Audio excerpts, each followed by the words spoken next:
Shalom, selamat pagi kepada Opa, Oma, Bapak, Ibu yang dikasihi Tuhan Yesus Kristus. Selamat berjumpa kembali dalam program SPMAB, PKLU GPIB Membaca Alkitab. Semoga Opa, Oma, Bapak, Ibu dalam keadaan sehat walafiat. Nama saya Paula Surip Patinama dari PKLU GPIB Jemaat Menara Iman Jakarta Timur.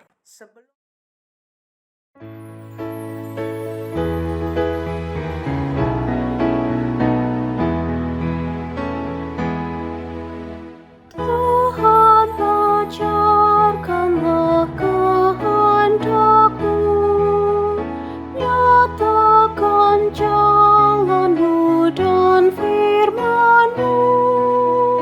Kuserahkan hidupku pada bimbingan-Mu, dekatkan diriku kepadamu.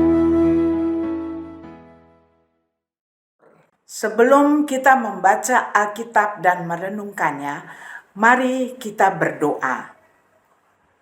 Bapa di surga, dalam Yesus Kristus, kami mengucap syukur, berterima kasih padamu Bapa atas kesempatan baca Alkitab pagi hari ini.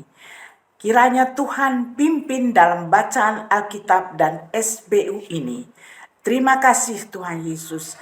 Dalam nama Yesus, firman yang hidup, kami berdoa dan bersyukur. Amin. Bacaan Alkitab pada pagi hari ini terambil dari Matius 17 ayat 14 sampai 21 dengan perikop Yesus menyembuhkan seorang anak muda yang sakit ayan. Ketika mereka kembali kepada orang banyak itu, datanglah seorang kepada Yesus dan berlutut di hadapannya. Katanya, "Tuhan, kasihanilah anakku. Ia sakit ayan dan sangat menderita. Ia sering jatuh ke dalam api dan juga sering ke dalam air. Aku sudah membawanya kepada murid-murid-Mu, tetapi mereka tidak dapat menyembuhkannya." Kata Yesus, "Hai generasi yang tidak percaya dan sesat, sampai kapan aku harus tinggal di antara kamu? Sampai kapan aku harus sabar terhadap kamu? Bawalah anak itu kemari."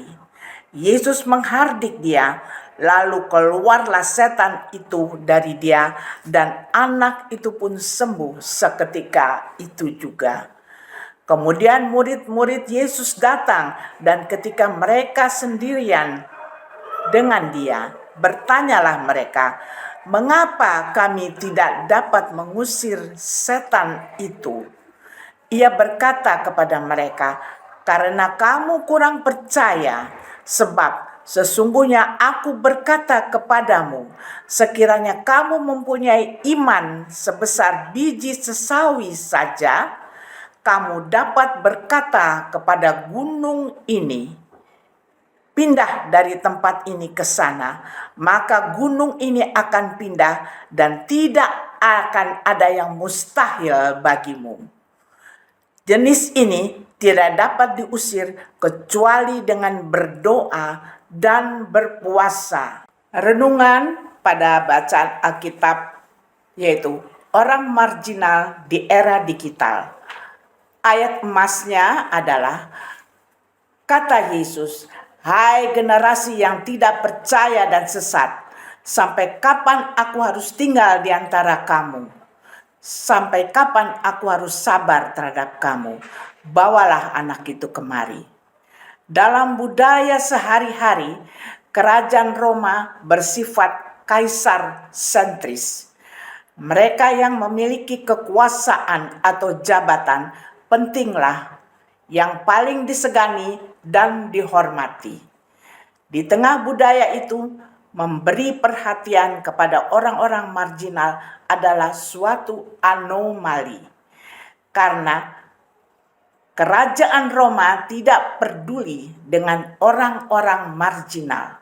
Sebaliknya, sangat kontras dengan konsep kerajaan Allah yang disampaikan dan diajarkan oleh Yesus.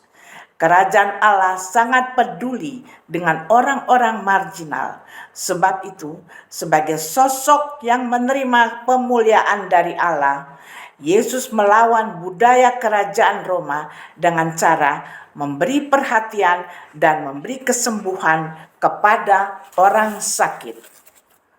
Orang sakit ini adalah presentasi dari kelompok marginal, yakni kelompok yang dianggap tidak penting dalam masyarakat. Oleh sebab itu, dalam pelayanannya, Yesus memberi perhatian bagi orang-orang marginal. Ia peduli dan merangkul mereka sebagaimana yang dilakukannya terhadap seorang muda yang menderita sakit ayan. Tindakan Yesus menyembuhkan orang muda yang sakit ayan adalah penegasan bahwa mereka yang tidak dipedulikan oleh kerajaan Roma merupakan orang-orang penting bagi kerajaan Allah.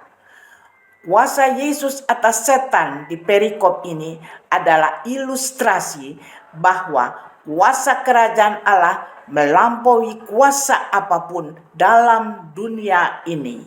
Yesus hendak membuktikan bahwa tiada kuasa dalam dunia ini yang mampu menandingi kuasa Allah, selain Allah sendiri. Di era teknologi yang semakin canggih, masih ada saudara-saudara kita yang marginal.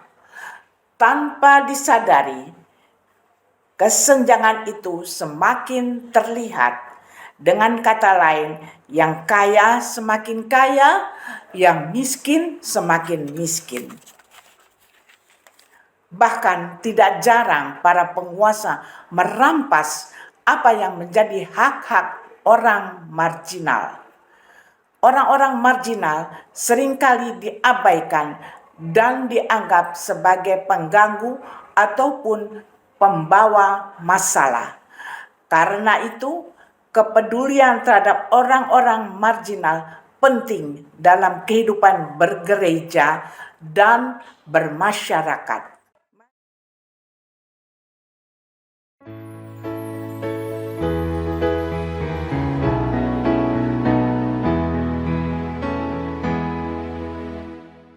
Ajarlah ku kenal anugerah-Mu, sinarilah dengan terang wajah-Mu, hapuskan dosaku, diami hatiku, kiranya ku tetap bersama-Mu.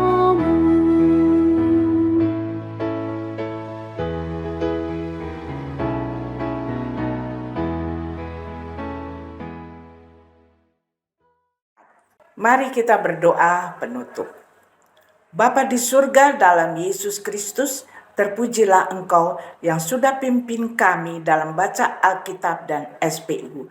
Kami berdoa untuk PKLU agar tetap eksis dalam berkarya.